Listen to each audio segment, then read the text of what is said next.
The following program is a Nighthawk Network presentation.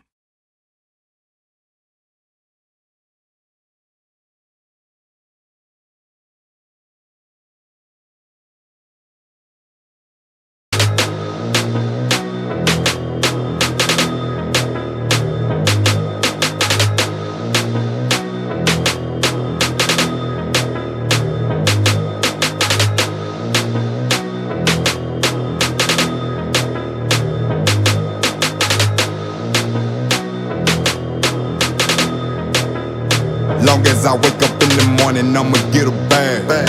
Get a bag, yeah, I'ma get a bag. Long as I wake up in the morning, I'ma get a bag.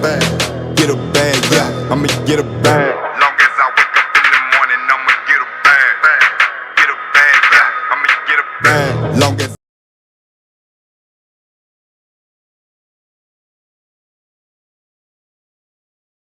And now we give you the host of Straight Sports Talk with Coach Vincent, Coach Vincent. What up, what up, what up, everybody? I hope everybody had an awesome day today, man. Had an amazing week, man. It's cold out here in the D, boy. It's freezing. I put my thick sweat, Michigan sweat hood and cap on today. But anyway, I want to give a shout out to everybody, man, that's coming on. We have Mr. PJ Thomas, quarterback for the Georgia Indians arena football team playing out of the AAL2. We have Miss Tia Hawkins, who is the head coach for the Carolina Stars. And we also have Mr. Jordan Dominic. Man, I can't wait to get to this man here, boy. 'Cause we got a whole lot to talk about. He's with Rank Up Athletic Spotlight Athlete of the Week, man. So tune in tonight. We finna go down through there. But first off, man, I want to say this, man, and it's about and Big Easy. You can step in if you like. I recently got an article. Hey, Ro, I recently got an article. I think it was a couple of days ago. About the IAF, which is the International Arena Football League, and you having players that's overseas that's basically stranded, basically not getting paid, basically not done got kicked out of their hotels or houses or whatever it may be because they have not been getting paid. But my first guess is on. We're gonna get back to that, but I want to give a shout out to Mr. Frederick Elliott for putting the news out there for the coaches and owners. But anyway, our first guest is coming on.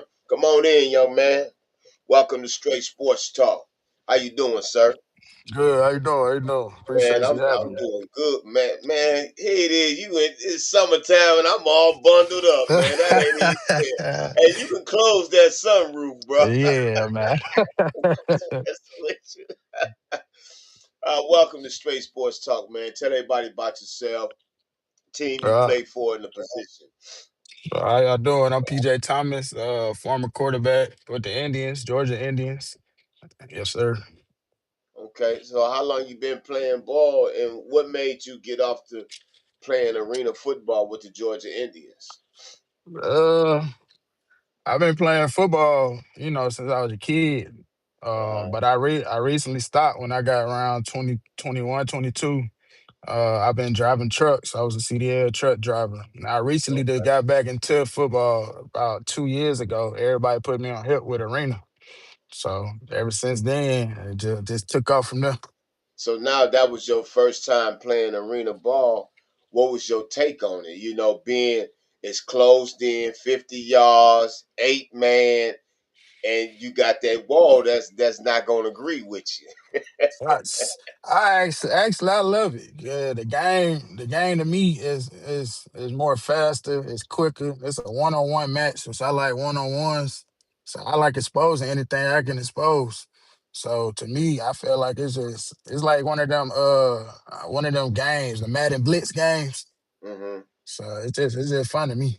Okay, okay, okay. So quarterback for the Georgia Indians, which is the owner of the head coach, is a very good friend of mine, Coach Leonard Holmes. Shout out to Coach Leonard Holmes, man. Yes, sir. Um, how did you get in contact with Mr. Holmes? Mr. Holmes, well, I ain't gonna say Mr. Holmes. That's aunt to me because he used to coach my brother back in the day when he owned semi-pro the Georgia Cardinals. That and I was a part of that. Okay, see, my I was brother one of the Dorian, coaches. my brother Dorian played with y'all. Okay, I know that's my man. Yeah, yeah. That's my So man. I've been knowing Leonard since then. I was one of the little bad kids running around with the balls and stuff or whatever. So yeah, So, man, that take me back because I remember we was in Alabama. We played a team out of Alabama, and I remember Dorian dropped a touchdown pass in the end zone. Could have won us the game. I remember that like it's clear yeah. as day, man. I'm trying to get him back in football mode too. Like he supposed to be coming back this upcoming season with the Indians as well. So Oh, that's what's up, man. That's what's uh, up. So, what high school you played at when you was living down there in Georgia? I went to Marietta High School for two Okay. years, and then I had got moved to my pops in Texas. So I was going to Shoemaker High School out of Killeen, Texas. Oh, that them they ball down there in Yeah, Killeen, yeah, Texas. different breed of ball down there. Yeah, Yeah, yeah, yeah. Very different from Georgia. yes, So sir. how Very was it? different. So how was it when you was down there and to get you to say, well, then when you left high school, you stepped away from a while for a while. You know, Yeah. how was it down there and for you to step away from it? I mean, I had a like my story very interesting because when I went out there, Texas is a big state for football. They Yeah. all they breed is football, so it's Yeah. way different than Georgia than how Georgia moved with football. But when I had moved from Georgia to Texas, it actually kind of messed me up with my credit situation. So going into my senior year, where it's supposed to be my explicit, my exposure year, I ain't really had that senior year because they didn't set my credits. Mm. So it's like I had to take the background. I had to go a different route. Like I ain't get to have a senior year. I ain't get to graduate high school. I ended up getting my GED. Oh, okay. Okay. I had to go the JUCO route, and I actually played basketball in college. I ain't play football, so What?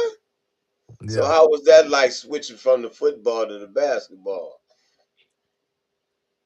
It was easy. I mean, we did breed athletes in our family. Like everybody played three-way sports, so it was just something comfortable. I mean, I was always a basketball first person. I wasn't ever a Right. football first. I just did football because my uncles, my brother, everybody else was doing it. So I'm Right. like, yeah, I can do it too. Okay. Okay. Okay. That's what's up. So Uh, now, you working, driving trucks and everything. So what was the desire for you to get back into football? really, why not? Like, why not do it? Why not see if you can take it that far? Just really pushing myself to see if I can push myself to make the pros and stuff like that. To be honest, So where do you see yourself? Now you playing, in a developmental league, the AA. Hey, Coach Leonard said, "Yes, sir." What's up, Coach? Um, Playing in the AAL 2, and hey, Miss Roberts, shout out to you. In the AAL 2. So what is it that you trying to get out of it? He said he played like Bronny James. ah, Oh, he capping on you. Hey, coach, why yeah, you capping on my man? Hey, that's he capping on crazy. you, man. You got your own coach capping on you, man. Yeah, man, he don't want to let nobody else shine. He got to have the spotlight. He's still talking about the Green Bay Bombers and stuff.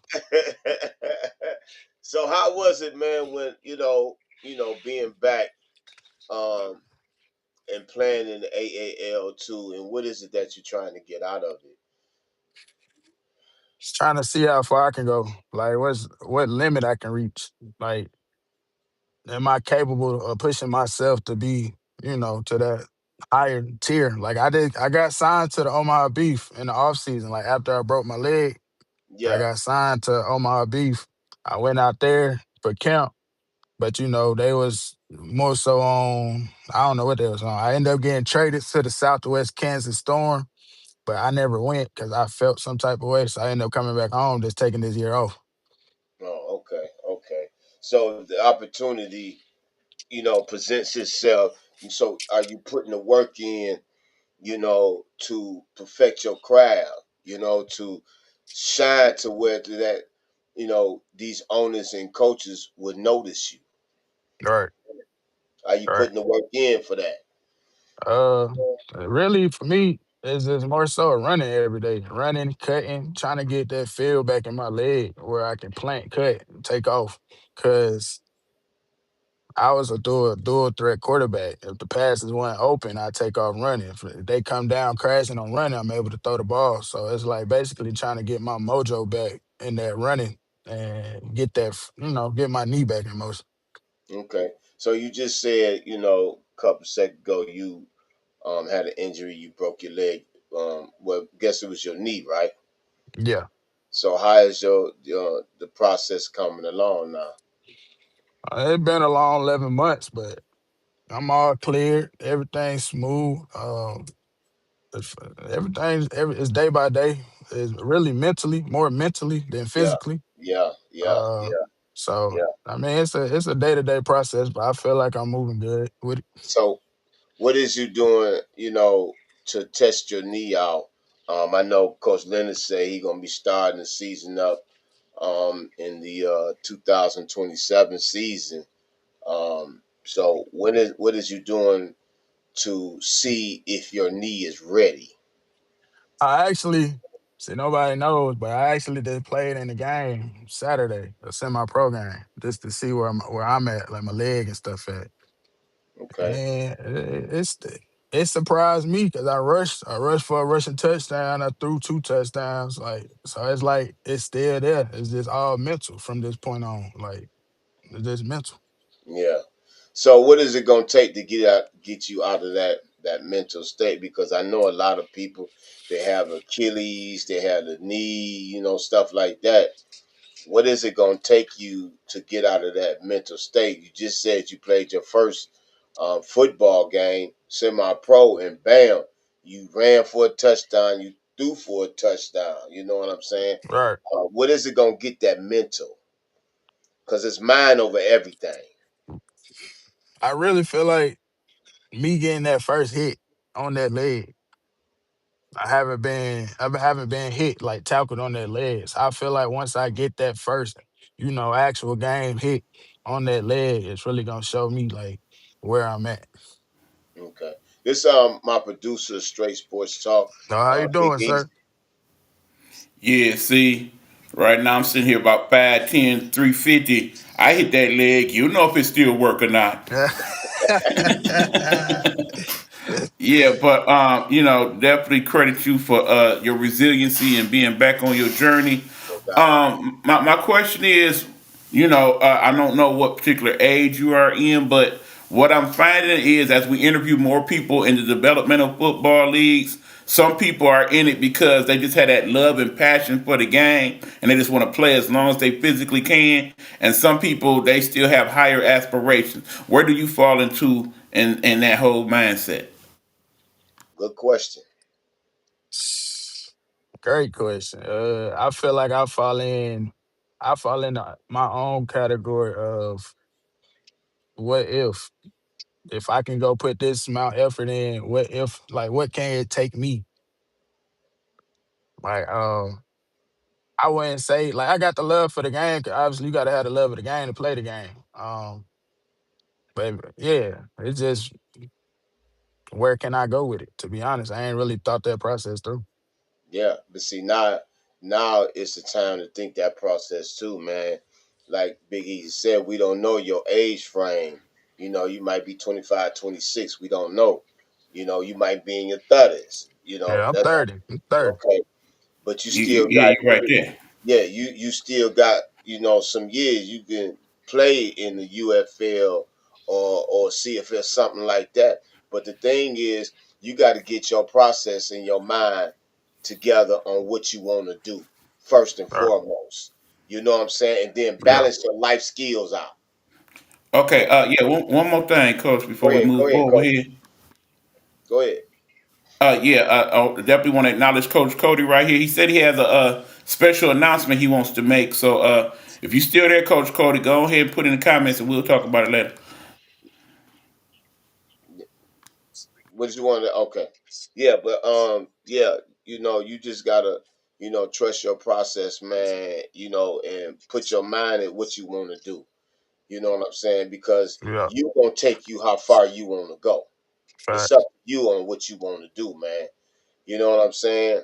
Um, you don't want to be like these cats 37, 30, 38 still playing semi pro ball going back in their glory years. You have a lot to offer right now. So you got to put in your mind on the sacrifices you're going to make as a football player, the sacrifices you're going to make as a husband, sacrifice you're going to make as a father. You know what I'm saying? The Yeah. sacrifices you're gonna make as a teammate. You know what I'm saying? So you gotta balance all these things out, man.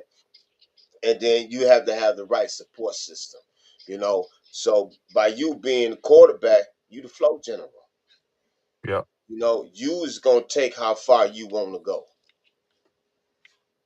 So how you see it. Like, what do you really want out of it? You playing arena ball, and it's a lot of it's. You went to the Omaha Beach, and some of them teams, no disrespect to them or nothing like that, but it is what it is. Yeah. It is what it is. You still got to come with your A game. Right. You still got to come with your A game. Everything ain't gonna just be handed. Let me stop the preaching, man. You got me in my coaching preaching mode, man. Nah, go ahead, man. Going in. Reverend you know, Vincent. but yeah, man. But that's how it is, man.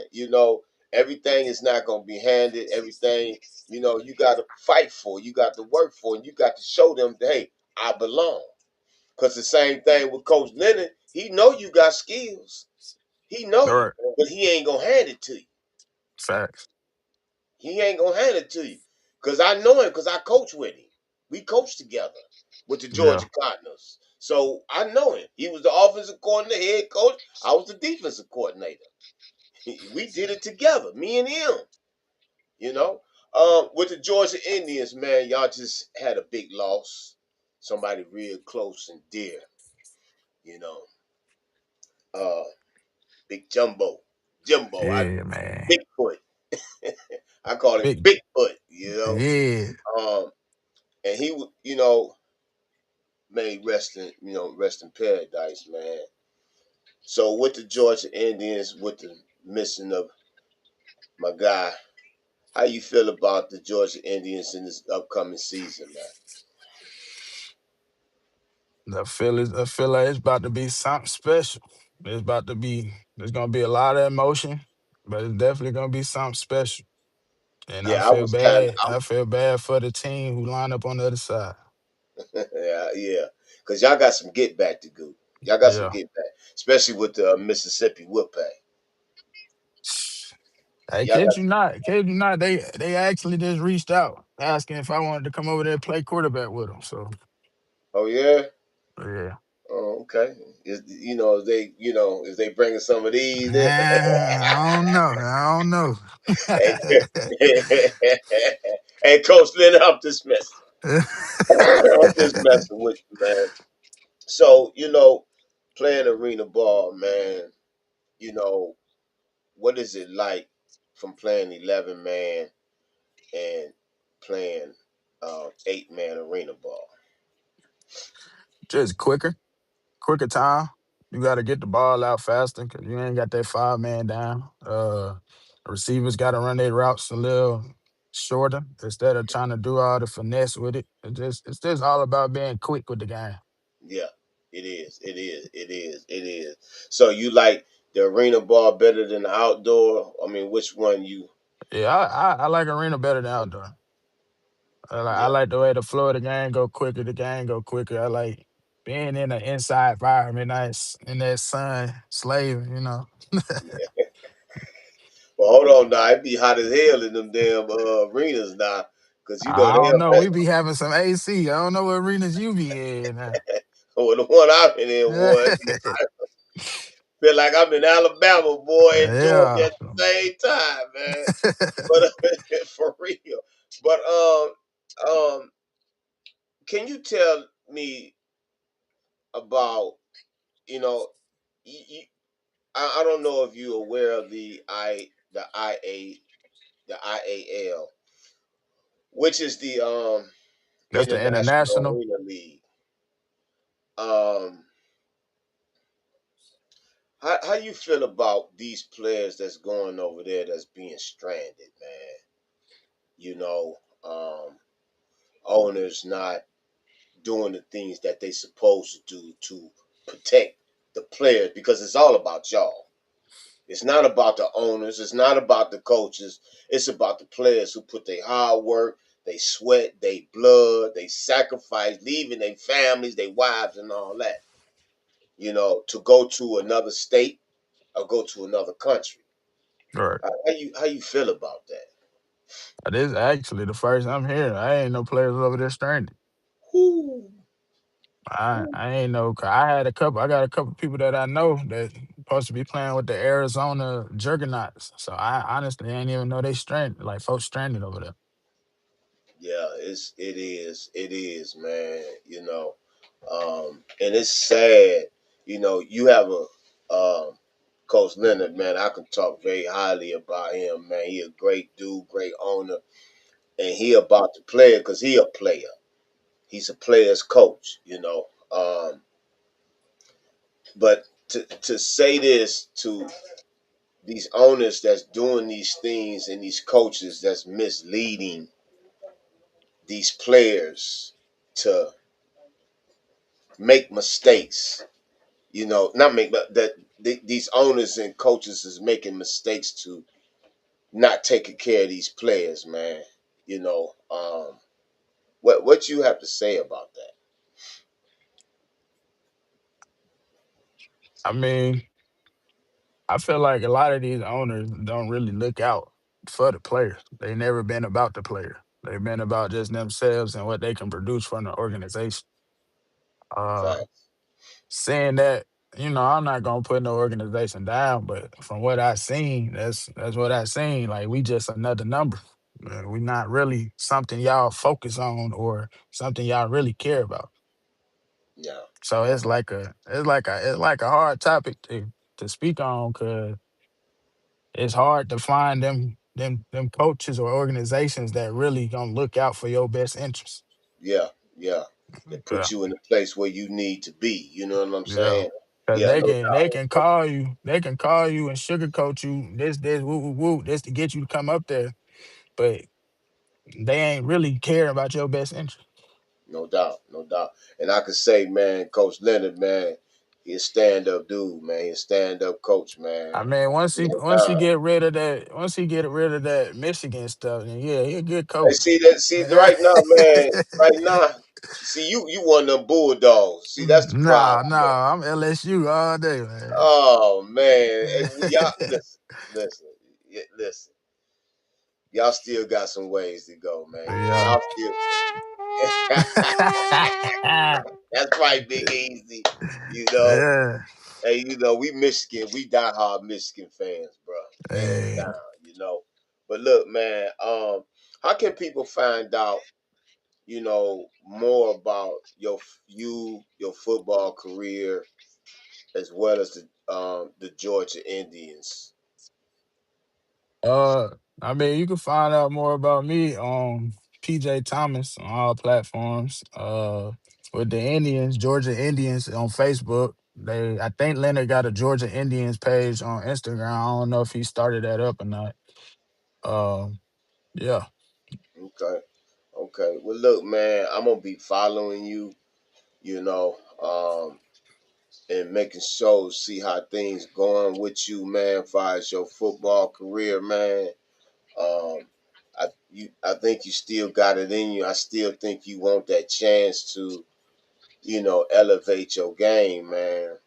And Yes, and sir. it's on and LSU Nation. You mean Death Yeah, Valley, Big Death Valley, man? the Come real on, one, man. Hey, man. hey, Cody, you ain't making no Not announcements on here. Clemson, Death Valley. You feel Cody, you ain't making no announcements on my show. It's over with. So, but but yeah, man. I'm gonna be following you, man. And it is a lot of opportunities out there. Um, I hope you and pray that you go and find it, and they seek you. Just play your game, man. Play your game. Be the best of the best out there. for sure. You know what I'm saying? So hey, I'm like I say, I'm gonna be checking in, man, and I want you to come on the show again, and talk about, hey, man, I'm playing with this professional team now out in Las Vegas. You know what I'm saying? So Facts. yeah, Yeah, you know what I'm facts. saying. So put the work in, man. I actually gonna be tapping in with you because me and my brody starting a podcast called Tap In. Okay, So we getting that started up or whatever. So I'm gonna be reaching out to you to like get please the do, intakes of please how to, do, you know. please do. And also, man, I talk with Coach Leonard about this, because it is some opportunities, man. So I'm gonna talk to Coach Leonard about this, man. So look, you have a good night. I know it's Friday night in Georgia, and Yes, sir. I know people like to go hang out, and go get their Yeah. party on. you know, Yes, listen, man. sir. You're always welcome to come on Straight Sports Talk, man. I thank you for coming on Straight Sports Talk, man. I wish you all the success in life and in your football career. You Yes, know, sir. I appreciate yeah, I already know, Coach Leonard. I already know. you. Yeah, man, your bald head, you late, man. Yeah, Rub you some real oil on late, your man. head, man. Everybody, Mr. P.J. Thomas, quarterback for the Georgia Indians. Thank you. All right. Uh, have a good one, brother. Yes, sir. Appreciate Go blue. Go blue. you. Nah. Go blue.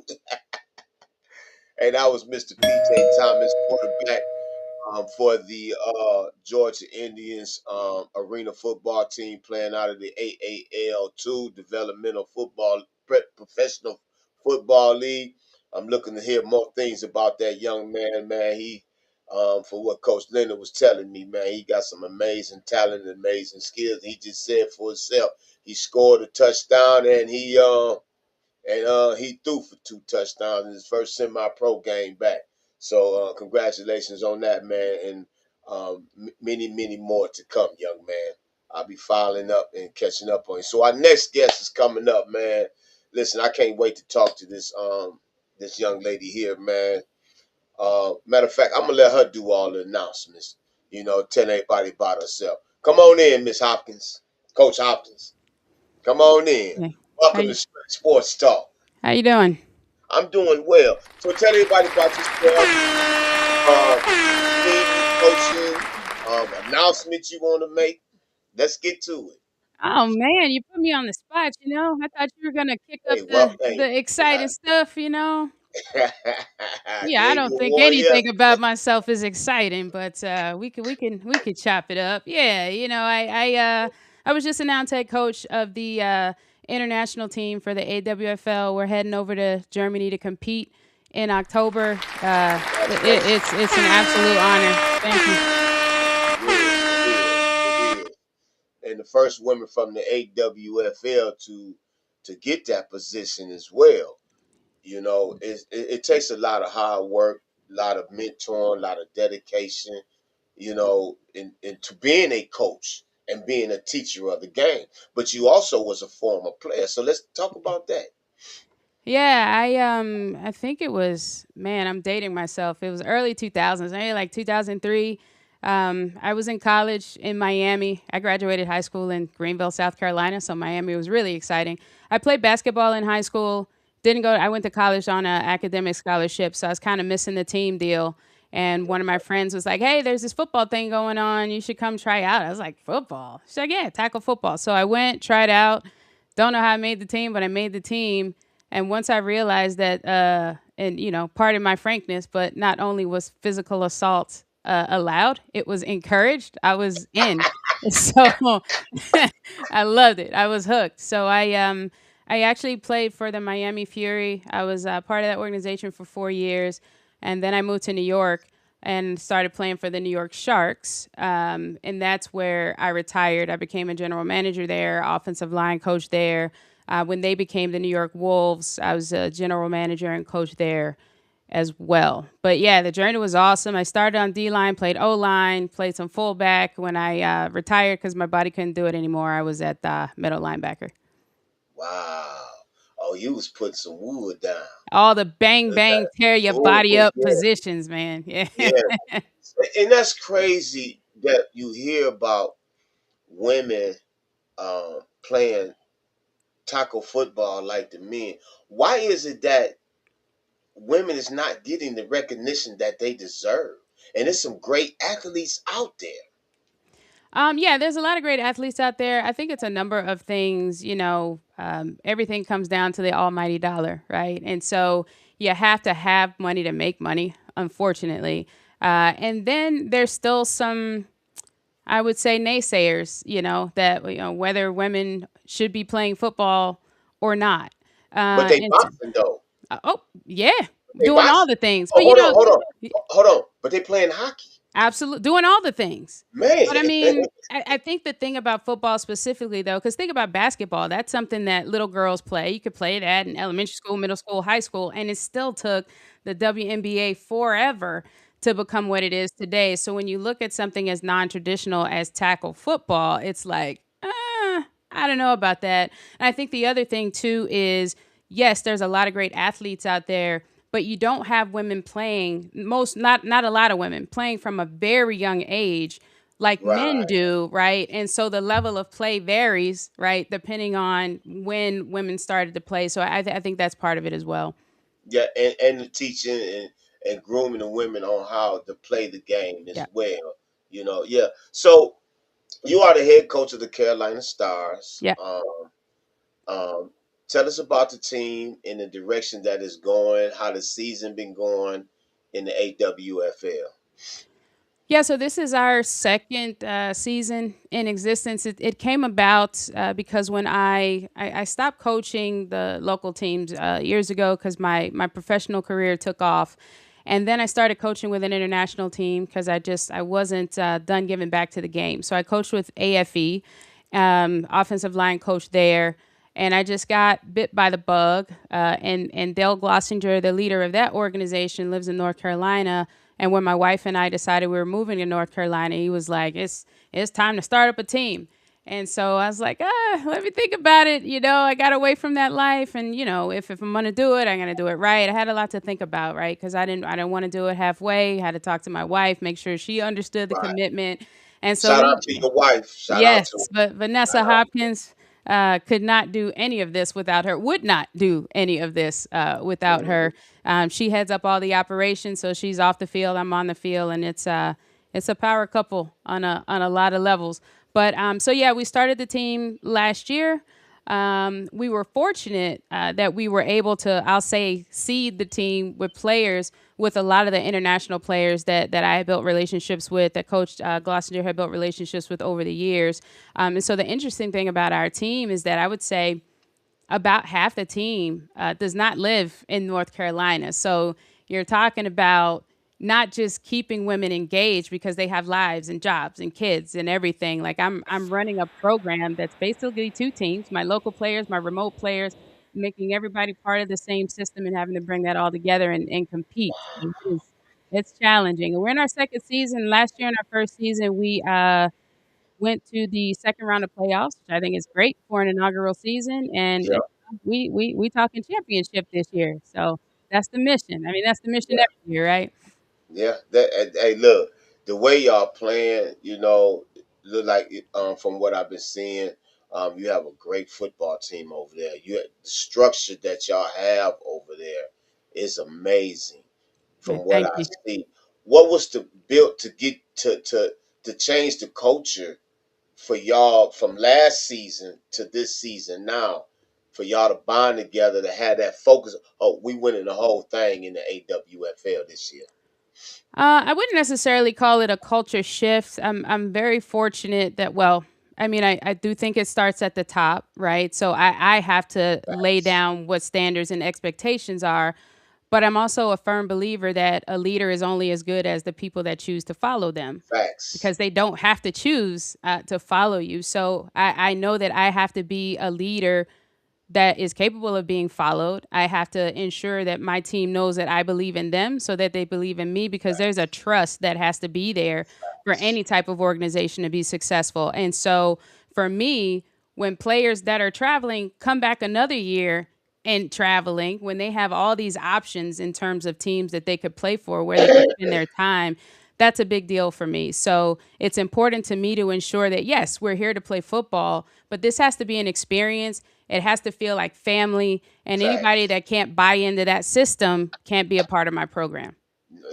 Hey, you hit it right on the nail. You hit it. And listen, for all you guys that's out there playing ball, I hope y'all heard what she just said, what Coach said. She has players that's not living in North Carolina. So that means they traveling a distance to come play.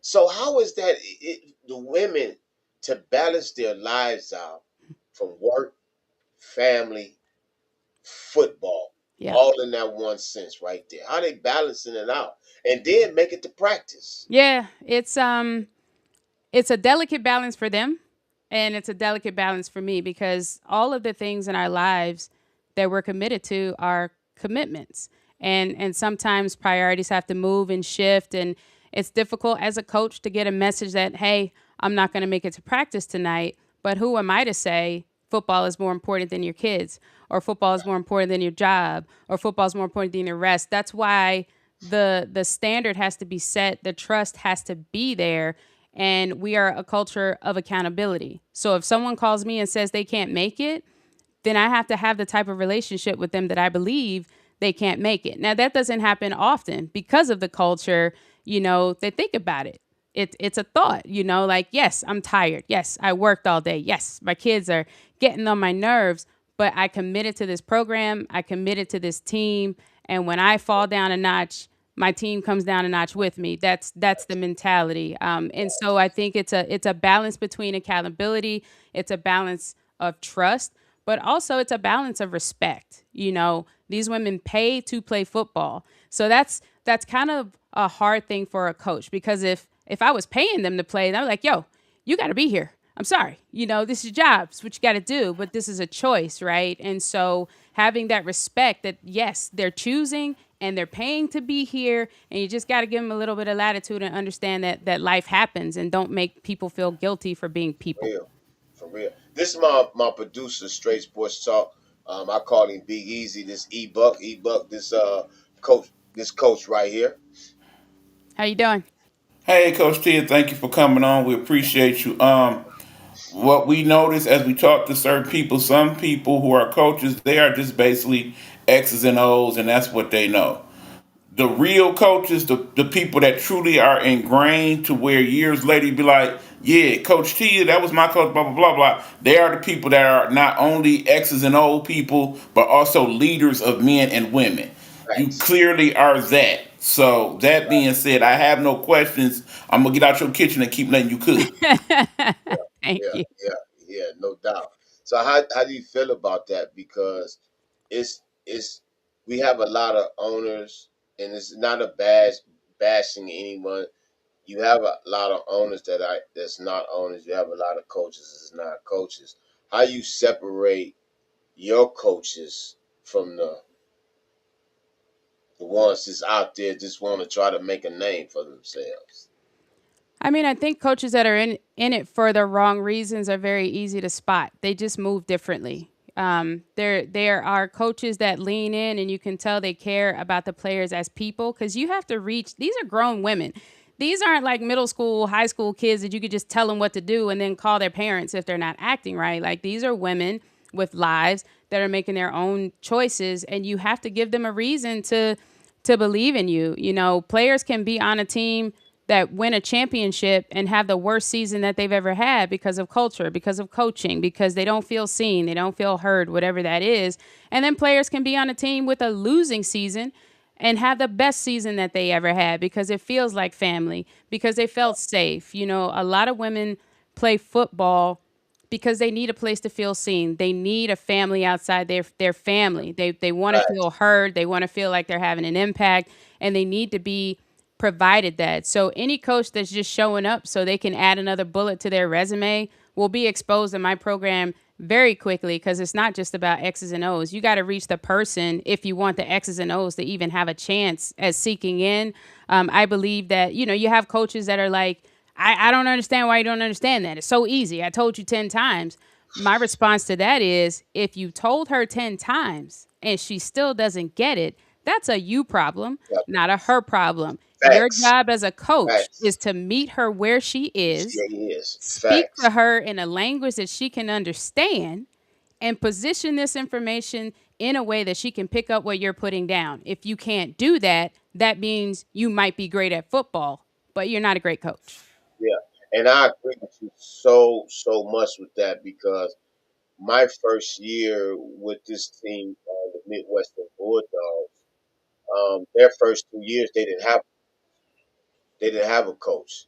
Um, when I came in, I was the only coach, so I had to meet them on their playing field.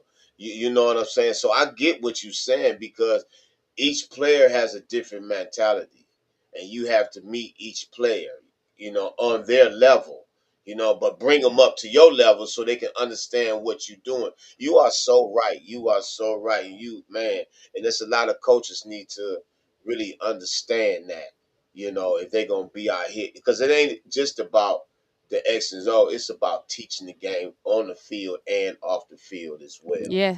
So, Yeah. so with the Carolina Stars, season, how the season been going? I think I looked at the thing y'all sitting at in the top 10 somewhere right now. Yeah, I think we're seventh in the Seven, conference, yeah, somewhere around and hope there. I'm not misspeaking. I think last time I checked, third, Huh? third in the division, I believe, Yeah, I think it's in the top 10 somewhere in there. in the conference. Yeah. Uh, yeah. So this season, how's it been? Um, what is it from the last game that y'all played? What is it y'all gonna do to take in from the next game that y'all play? So interesting that I'm talking to you after the way the last game we played went down. There's this ebb and flow in women's football, right? And I'm going to start at the end of the season. By the end of the season is when everything starts to come together, start to align, they start to enjoy it, and then it's over. And it's like I miss it, I miss it, I miss it. When are we starting up again? When are we starting up again?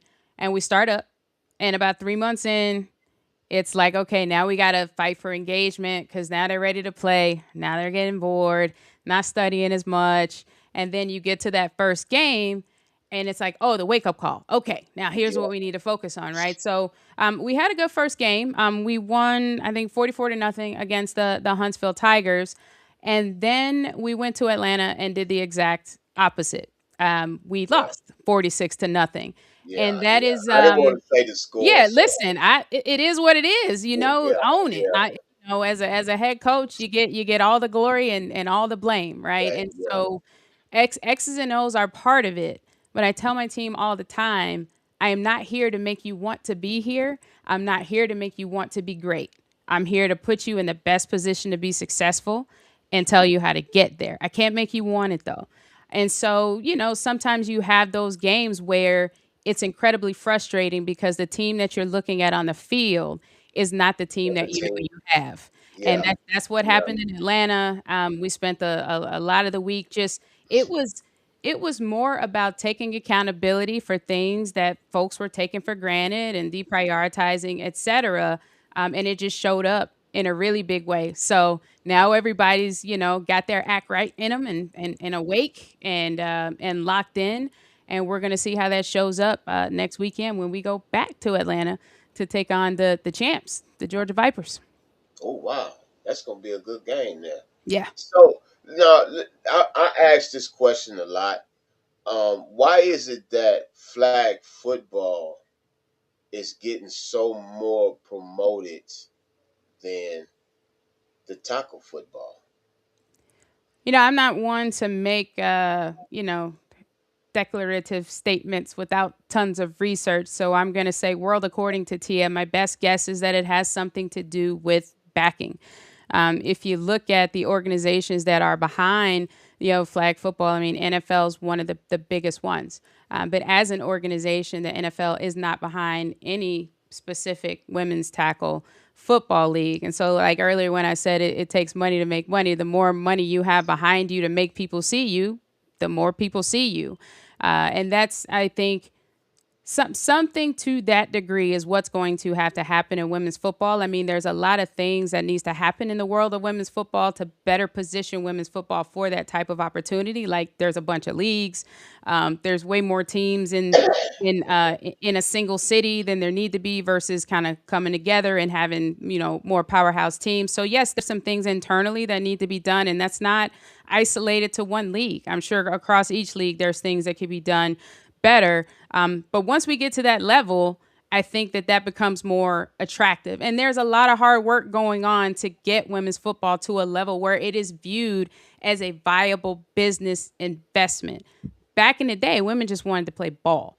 But if you want real money behind things, you have to position yourself as a Yeah, business, because exactly. any business person that is going to put money into something, they want to know what they're getting out of it, right? Out of it, And that's got exactly. to be compelling.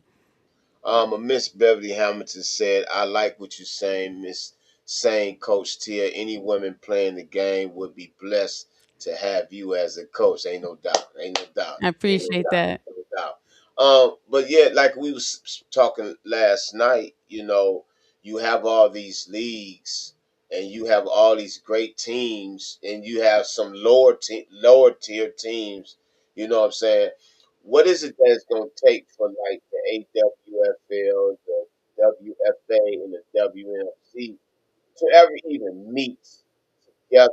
Because I think that'll be an awesome.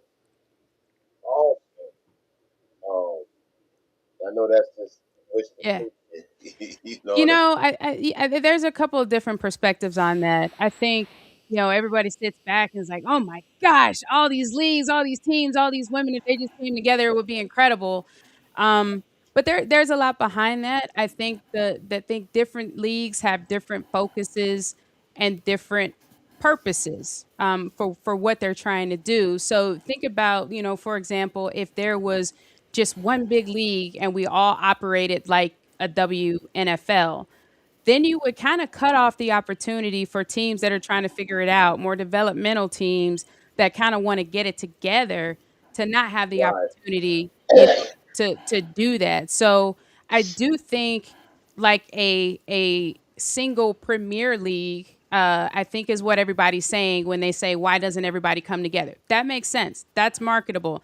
That's a path to getting women paid to play football, which is, my big goal. Well, first, let them stop paying to play, and then let's get them paid. But then I Fact. think, in addition to that, you do have to have a feeder system. Even if it's not, hey, these developmental teams may one day become part of this Premier League, it's, hey, these developmental teams are Team. developing talent It's that might then yes, go, yes, to these yes, Premier Leagues. So yes. there's a lot of angles to it. There's no one silver bullet that I think is going to solve for it. But at the core of it, a bit more unity wouldn't hurt. Yeah. Big Easy, go ahead. Yeah, what I've been thinking about is lately, if you notice, a lot of the, particularly the NBA players, a lot of their kids now are starting to be involved in college and professional sports, particularly athletes like LeBron James. You got Kevin Garnett. Their children are playing volleyball and Mm. lacrosse, for example. And because they are high profile people, people are starting to follow their children because they know of the father. I think it's going to take for something like that for women's football as well. Somebody that's very high profile to come along and be like, yeah, as a matter of fact, my daughter plays women tackle football. Yeah. Because obviously, if Shaquille O'Neal's daughter was playing women's tackle football, It'd be people would out there. start watching Yeah, women's yeah. tackle Exactly. football. Oh, without a Yeah. doubt.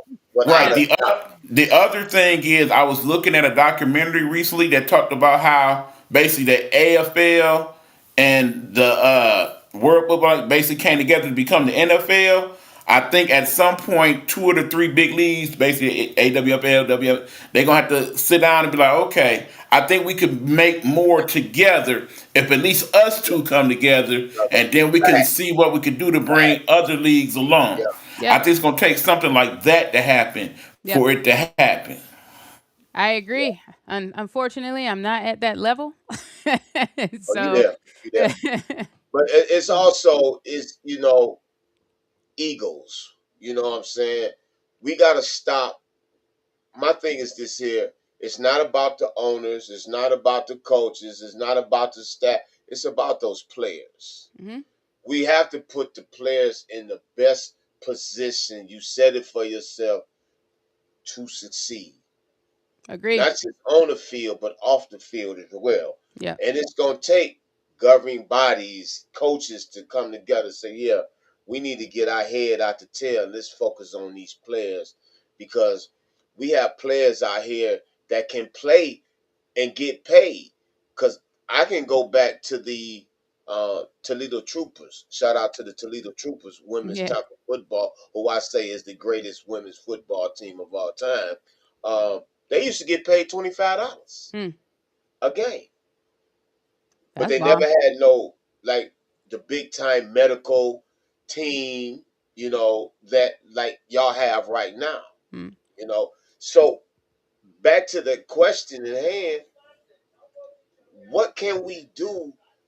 You know, we can't just do it from this platform. We have to have many, even people with the money, the Oprah Winfrey's and all them type of people to step in, even the NFL guys to come down and see a women's game. Yeah. What more can we do to promote this? I mean, I do think it's a visibility thing, right? So I think you're doing a great job just getting women's football Right, out there. No matter the platform. So somebody that didn't know about it today sees your show now. They know about it and they tell somebody and they tell somebody. But that's a slow burn. I do think to the point that was made earlier, more people of influence, visibility, notoriety, supporting will help accelerate that process. And then I'm always a person that likes to look inward. I evaluate myself and assess where I have gaps and opportunities at least once every 2 to 3 months. And so internally in the world of women's football, it may be a bit of a meeting of the minds. And I don't necessarily mean a consolidation of leagues and everybody's got to, do the same things. But there has to be like how can we leverage each other to become force multipliers, right? Even if we stay in our own lanes and kind of do it our own way, how can we still leverage, put our resources together, our right, connections together, to drive the that force multiplication to get to the outcome faster? Because to your point around egos, yes, some of those exist. But there's a lot of people out there doing a lot of great good game. things, a lot of hard Yeah, work, and I think they do have the players in mind, but I think whereas there's a separation, like I'm gonna go start my own team or I'm gonna start my own league, it's I think everybody's marching toward the same outcome. They just don't agree on the process to process. get there. Yeah. Yeah, but we got to trust the process Yeah. if we're gonna make it happen as one. Because it's always said, if you have a few great minds to put something to work, we gonna make it happen. Because as they say, knife sharpen knife or steel sharpen steel, however that's supposed to go. We can let me see. What's up, Coach V? Great discussion. I like Coach Hopkins, the perspective she puts the game in, no doubt. And I gotta say this about this young man right here. I coach for his team, the Midwestern Bulldogs. He's a young owner doing everything right for his players. He That's was going awesome. to shut the team down, but he stopped. He wasn't going to do it. He said, you know what? My players could be out there in the streets doing something else. Oh, the No, game saves lives, man. yeah, yeah. The game. Thank you, thank you. The game So saves lives. How can shout out to Coach Lou, the owner of the Midwestern Bulldogs, Mr. Donovan Sanchez. He want us to call him Loon Montana. A shout out He to is our Loon, starting. Montana. Yeah, he is our starting quarterback, and he is the owner of the Midwestern Bulldogs. That's awesome. So how can um, fans find out more about Miss Tia Hopkins as the head coach of the Carolina Stars, and also the head coach for the international women's football team? Yeah, I think I would say my football brand is mostly on Facebook. I'm Tia Hopkins on Facebook, but of course, in the element would be Carolina Stars Women's Tackle Football on Facebook. The team has an Instagram at Carolina Stars Football, website carolinastarsfootball.com, all those places. So wherever you find them, you find me. You find my wife. I am very bad about, I would say, promoting or elevating myself as a coach because I feel like I'm just there to prop up the women. And so getting them in the forefront, getting them visibility, getting them the kudos and accolades, that's the goal. I'm all about them. I mean, my day job, I'm in tech, and I just got sick of not being able to give the team what they needed. So I spent a couple months in the preseason building a purpose-built app to lead and educate and guide the team through the season because I just felt like none of the platforms out there were quite doing it right. So I'm passionate about this work. Yeah, yeah. You are a leader. You are a teacher. You are a mentor, and you are a great head coach. I'm giving you your flowers because the things that you are doing is amazing. I For appreciate it. real. So keep doing what you're doing. I am a big fan of you and the Carolina Star. Well, I'm a big fan of women's soccer football. I don't saying that to everybody, but I love all y'all. All y'all. Listen, I do this for y'all. Yeah, This is for it's y'all. appreciated. Yeah, It's not I not do. not enough of this going on. Not enough of this going It on. will be. It will be because I'm Yeah, gonna make some noise. yeah, I'm gonna make some noise about this because people need to know about the AWFL, the WFA, the WNFC, know about all the teams and women that play this game from the West Coast all the way to the East Coast, from up north down to the South. yeah, They balling. They yeah. balling. You know. So I want to thank you for coming on Straight Sports Talk. I wish you, your wife, and the Carolina Stars all the success in 2026, the season. Um, it's gonna be some competition. That 46 to Yeah. we can't have them. Nah, nah. But it's We good that it can't have happened them. early in the season, right? Yeah, yeah, yeah. It's Early enough. early in the season. But you know what's crazy? Our first game, we played the Hudson Hurricanes. They beat us 26-6. Mm, Right? And guess what? We shut them out 24-0 in the championship game. Huh? yeah. You gotta Huh? want it. Because we prepared. Yeah. We prepared for it. After that first loss, each game we prepared Mm-hmm. for each game. You know, so that's what the Carolina Stars gonna have to do. Atlanta Vipers, that's the name of their Yeah. team, right? Atlanta Vipers, Georgia Vipers. Georgia Vipers. Yeah. Let me get it right. Georgia Vipers. Yeah. Y'all on the clock. Oh yeah. Rent due. Rent due. For real. Thank you for coming on Straight Sports Talk, Coach. You're welcome to come on anytime. Um, I hope you enjoyed it because we did have a long talk yesterday. I tell you, it's straight from the head. There's no monologue, none of Yeah, that yeah, stuff. yeah. All good. All You good. know, yeah, yeah. So, uh, wish y'all all the success next game. Thank you. I You know, appreciate all the love in the really, audience too. I appreciate it. no doubt. Hey, you got this. You got this, and I can't wait to see y'all play in the international. That's gonna be awesome, Yeah, it's gonna man. be great. Yeah, oh yeah. So thank you for coming on Straight Sports Talk. Coach Tia. Is there anything you want to add? Um, you would like to say before you go?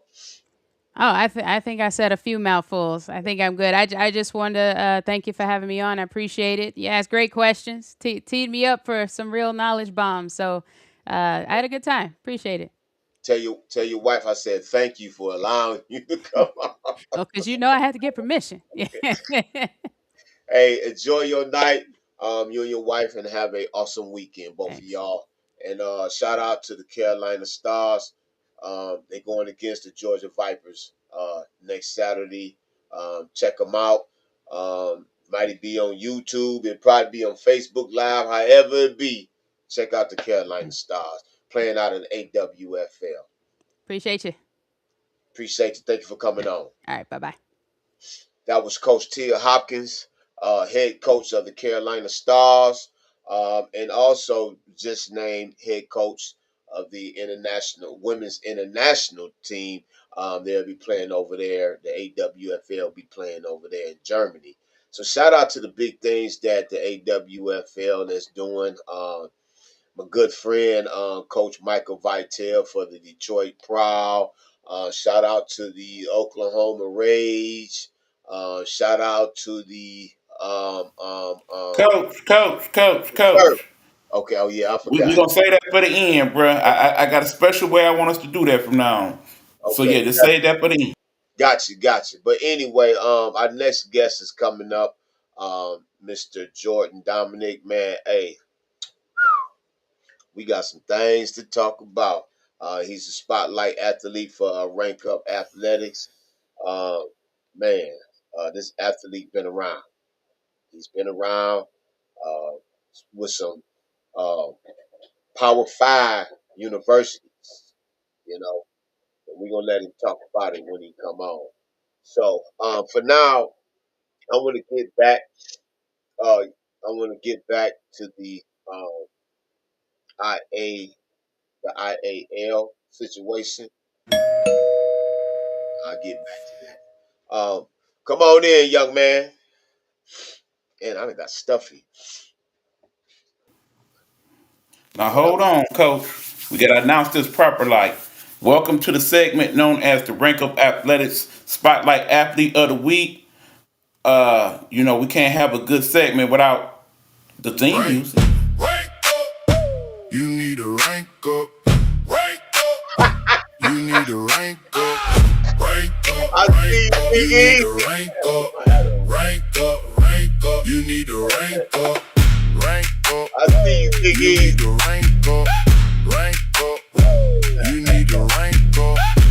Yeah. Rank up. Rank up. You need to rank up. Rank up. Rank up. You need to rank up. All right, shout out to Rank Up Athletics. Without further ado, our Rank Up Athletics Sports Athlete of the Week, we give you Mr. Jordan Dominic. Hey, that was awesome, man. I like that. I like that. Hey, man, welcome to Straight Sports Talk, Mr. Dominic, man. I met you January 31st, I think. You might have, I think you did when we was Yeah, I out there met for the you. Yeah, yeah. I think I heard you tell him, tell Mr. Rim, yeah, I just got signed by the Great Ace, Utah Great Ace. Yeah, you because I heard was that, out yes there with sir, my yes sir. player, Jay Gas. Mm-hmm. Yeah, yeah. So, introduce yourself, man. Tell everybody who you are, team you play for, um, and your position. All right, so pretty simple. My name is Jordan. I played football at Georgia Tech, Arkansas, and Colorado. I Yeah, was in the CFL for a little bit. I ended up signing. I was in the league for the shortest amount of time. You feel me? Got there, got in, got out. Um, Now I'm out here signed with the Utah Great Eights. I'm out here playing the IAL League, the International Arena League, having some fun out here, trying to make some money, trying to make some plays, and trying to make a name for myself again. Trying to get back up to where I want to be. There's always a level higher, so I'm trying to get back to that high level and everything. And I feel like this was a great place to do it. yeah. So now you sign with Rank Up Athletics. Um, And now they, when I remember seeing you out there, you signed with the Utah Grade A, but you started your career um, at with the with Georgia Tech, if I'm not mistaken. Started off with Georgia Tech and then went off to Arkansas. So how was that playing at Georgia Tech in I think the ACC? Yeah, the ACC. Yes, sir. So Georgia Tech was an experience. I loved it. I was there for 4 years. I graduated from there with my bachelor's in business administration. Playing in the ACC level, it was fun. It was definitely something to behold. To be honest, when I was coming out of high school, I couldn't even tell you the difference between a Power Five, Group of Five. I didn't know nothing about nothing when it came to college. You know, I really didn't know nothing. I was just like, ooh, I was more of a school cat. You know, I was like, let me go to these schools. Let me figure out what's the best place for me. I wanted to go into pharmacy. I wanted to go into pharmaceutical science when I first started out. So that was my plan and goal. And then started going on my visits, started going into football, and I looked into this football thing like, hey, I might be a little good if I'm getting a couple offers or whatever. So let me start doing a little research on these schools and everything. And Georgia Tech came in late to the picture. They offered me. I was like, okay, let me go figure it out. My mama was more excited about Georgia Tech than I was because I didn't know that, a tech school is like, really renowned. So it's a very renowned school when it comes to Yeah, academics and everything. So very. my mama was super excited. She was like, yeah, everything else doesn't matter. You're going here. And I was like, hold on, now we got to take the visit. I went out there. My dad, they showed me the football schedule and everything, and I was like, these are some pretty good teams. My dad looked at me like, pretty good. Do you not see the schedule that you guys go against? I was like, I mean, I see Georgia, Miami, Clemson, North man, Carolina back when yeah. they had what? I'm seeing everything. I'm like, okay, so this might be a bit better than I thought. So I had to go back and do my research again, like which teams are Power Five, which teams are not, and everything. But it just ended up being my next home. Stayed there for 4 years, committed there, and really got up there. And that's when I really learned what it was all about. So out there playing against so many different names and images and legends and everything. I remember I graduated from high school at 2018. So went into Georgia Tech under Coach Paul Johnson when he was still running that triple option. You know how Yeah, that goes. yeah. Redshirted my first year, and second year ended up playing a bit more under Coach Collins when Coach Johnson retired and whatnot. I saw a plethora of great quarterbacks, great players come through each and every team that I've seen play. I played against Louisville, NC State, Georgia. Uh, it was just insane the amount of people. Clemson, watching Trevor Lawrence go off and just knowing I was on the same field as him and playing against him, it was crazy. Uh, yeah, I was at Georgia Tech, made some plays for there 4 years. I enjoyed my time there. Lifted, I really became the person I am now when I was at Georgia Tech. I felt like that really was what built my character into the person I am today. And then ended up going from Georgia Tech. Well, I did a few things at Georgia Tech. I ended up going viral at Georgia Tech, which was pretty funny to me. There was a football play that went viral a while ago, and I feel like it just resurfaces every few years. Um, that's really just a highlight of my life now that I know that I'm like, okay, if I ever Oh, you feel down, talking I'm gonna about go look at this the play. scoop and score? I'm glad you know. Scoop and score, yeah. Yes, sir. Oh no, no, it wasn't just the scoop and score. It was this It here. was the stiff arm, it was the get off me.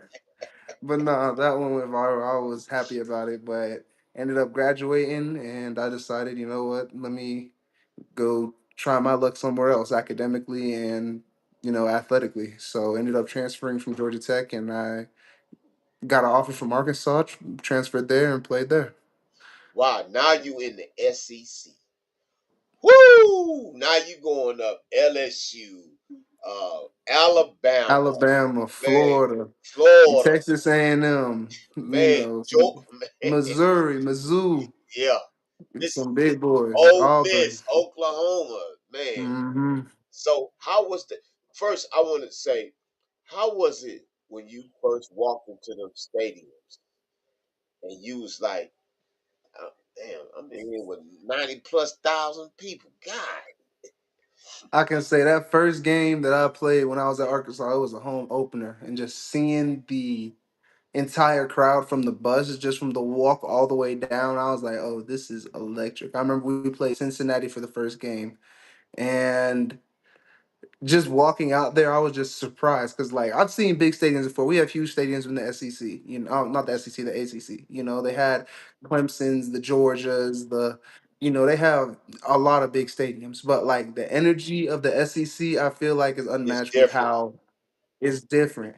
Like Yeah. I literally felt electrified when I stepped onto that field for Arkansas. And I remember one play that game specifically. It was the fourth quarter. I remember I was lined up on the right side end. I hit a spin move on the left tackle that they had. Forced fumble, fumble recovery. I picked it up. Sack, forced fumble, fumble recovery. Picked it up. Oh my God. When I tell you that stadium erupted, I couldn't even hear myself think. I couldn't hear myself yell. Like, it was insane. I was like, yeah, this is the place I want to be. Like, this is different, Yeah, dog. yeah, it This is is. different. Yeah. So let me So, ask you this: Is yeah. it is it true when they go to someone's wee whatever that thing, you put a so, cup on the bench, it'll vibrate the cup? Is that Oh true? my gosh, yes. So it's literally it gets so loud when it's packed out to capacity and everything. We score a touchdown, and after the fight song plays, all you hear is Yeah. "Ooh, pig suey," and it gets so loud the whole stadium rumbles, and then they start playing the music after. Oh my gosh, it gets loud. It's crazy. Like Man, this cup literally rumbles. It's a different experience. That's all I can say. When you're on the good end of it, it's like okay, you want to hear that crowd do that every single time when you go out there. yeah. So you said earlier that your professional career came up short. Um, would you like to elaborate on that? Uh, yeah, sure. So I wouldn't say it necessarily came up short. It's more so I'm on a different path than I thought I would be. You know, I felt like I played pretty well in college. I felt like I played really well, but there were some external factors and internal factors that ended up happening. I didn't do the best at my pro day. Unfortunately, I wasn't locked in, and that's just something that a lot of athletes, they look back and be like, "Oh, he's not locked in for this, or he's not fully prepared for this, and this, that, and the third, or whatever." And I got my shot, I got my opportunity at the NFL level, and I did my best. I made what I could make happen, but uh, I really wasn't. I guess you could say I just didn't cut I didn't cut it. That's all I can simply say. So I just gotta make myself better, get better, faster, stronger, look, be what these coaches need me to be or what they want me to be from what I'm hearing from my agents and everything like that. It's not that I don't have the abilities or the skills, it's simply the fact that I didn't display them to the best capability when I was out there.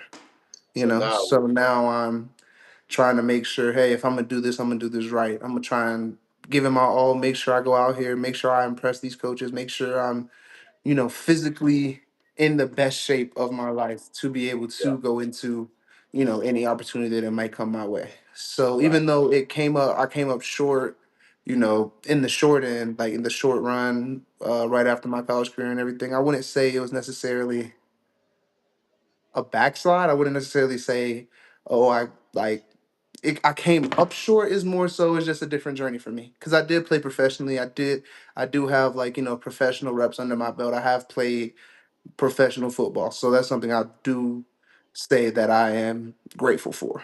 You know, So you played with the Argonauts, if I'm not mistaken. Montreal Alouettes. Montreal, Alloway, Yes, yeah, sir. yes. So sorry about that. No, you How good. was it like going over there to play? Excuse me, over there in Canada, where it's the same football, but it's a little different. So it's the same football, like you said. You go out there, you're gonna play football. My job is to rush the quarterback and play on the defensive line. And the only real rule that really affected me out there was the 2 yards off the ball rule.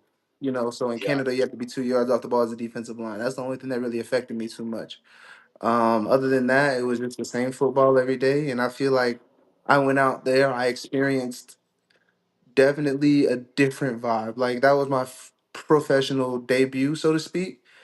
And you can tell that they're professional athletes. You can tell these are grown Yeah. men playing football. Like, despite what you may think, the CFL is not for pushovers. It's not something that you can just be like, oh, if I don't make it to the NFL, I'm just go here. Like, no, it's a whole different system. It's a whole different ball game, but it's still the same ball game at the same time, you know? Right. So it's still a business, but it's not just something that anybody can do. And I'm thankful that I had the opportunity to play there. And I am thankful for the opportunity to be able to play out here in, the great Salt Lake City, Utah. I'm enjoying my time, and hopefully I can make the best of something and get back to where I want to be. No doubt. And it's coming, man. Just trust the process. Keep on perfecting your craft. You know what I'm saying? You also went to Colorado and played up under Deion Sanders. How Yes, was sir. that? And then how was that? And then to hear the backlash that some of them players that left, you know, and I know Prime was about his business when it comes to his players. You know, how was it when you was playing? How was it there when you played? Because I might have seen So you play and didn't even know that was you. you probably did. So I was there for his first year, so 2023, I believe. And while I was out there, I came during the winter when he first got out there. So I was there like just a few days after he got there, you know. So I saw the turnover of the team from that winter to the summer to the spring. Oh, it's from the winter to the spring to the summer to the fall. I saw the entirety of it, like everything changed. The backlash, I understand it. I feel like it was unnecessary, but everybody has to voice their grievances. Yeah, Everything that happens like that is going to happen for a reason. Either he didn't like your mindset, he didn't like your mentality, he didn't like what you were doing in practice, or he simply felt like, hey, I'm recruiting somebody that could possibly be better than you, and we're just going to go in a different direction. He treated it like a facts, true professional business at the end of the day. And he just was upfront and real about what a lot of college coaches try to sugarcoat to you. Like, facts, that's just something he was going to tell you straight up. Like, look, facts. I'm trying to get rid of a lot of people because I want to bring in people that have a mentality of winning. The people on that team weren't used to winning. That's Yeah, simply what it was. And he wanted people that could either fix their mentality. He gave them the entirety of spring to do it. And you saw multiple people that were at yeah. Colorado still stay at Colorado. Ben Finiseth, he was one of the faces of Colorado right now. And he was for the past couple of years. Charlie Offerdahl, he was a great running back. He ended up earning himself a scholarship while he was there. And if it not wasn't for medical things, he would have still been playing football probably I to was this talking day, about I the feel. white guy, right? Mm-hmm. The white guy. Number Yeah, 44. yeah, yeah, I call yeah. him the real 44 because we both had 44 at the same time when I was there. And I was like, oh, yeah, Oh, that's okay, real Fofo okay. coming out to Yeah. visit me, you He know? had some very serious medical issues that was going on with him. Hmm. Yeah. This is my producer, Big Easy. Everybody calling him E Buck. You have a question, sir? Yeah, I mean, I think people need to really fully understand what the scenario was there at Colorado at the time that you were there, Jordan. Because remember, this was a team that you basically was on that. Well, you weren't there then, but you basically came to a team that was 1-11, Yeah. arguably had one of the worst seasons in Ever in the last Colorado. 20 years. Not Yeah. just at Colorado, period. They finished last in a lot of different categories on that team. So for Prime to take that team, basically turn over 90 of the 100 plus athletes and still manage to have a winning season after that, that was a ridiculous accomplishment that people really don't understand the scope of. Facts. You were actually there for the ground floor of it. Can you speak more to okay what it was like to basically go from extreme to extreme, and then of course you also had the benefit of Prime bringing a lot of his professional friends to be coaches there, so you definitely had some good coaching. Talk about some of that. So, like you said, it was definitely a process, going from a room with a loser, not a loser's mentality, but a mentality that's not used to winning to a mentality that craves to win. He was always talking about he needs some dogs. He needs some dogs. Well, he went and tried to find some dogs and he did his thing. It was a lot of turnover, a lot of people that were upset that didn't feel like they were given a proper shot when I feel like everybody was given a proper shot. You simply just didn't impress. Bam. A lot of people don't understand that when you go into a new program, things are going to have turnover regardless. Like, no matter where Facts. you go, Yeah. coaches are going to want to bring in their own coaching staff, their own players that they had from the previous place before. And a lot of people had a lot of doubts about the people that Coach Prime was bringing in because they were at a HBCU. Shadur, Trav, Jimmy Horn was at USF, but that was a group of five, and people didn't really believe in him.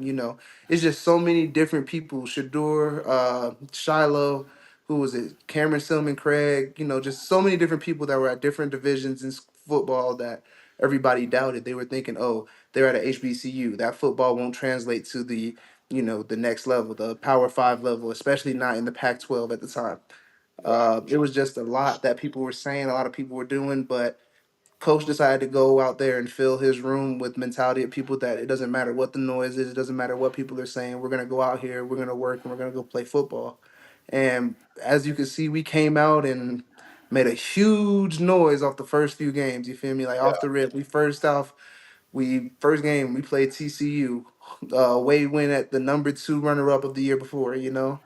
After that, we have Nebraska at home. We have a rival, beat Nebraska. Next game, Colorado State, beat Colorado State. It was just a good process. A lot of people had that mentality, and then the very next year, he ended up having Colorado go from 1-9 to a bowl game.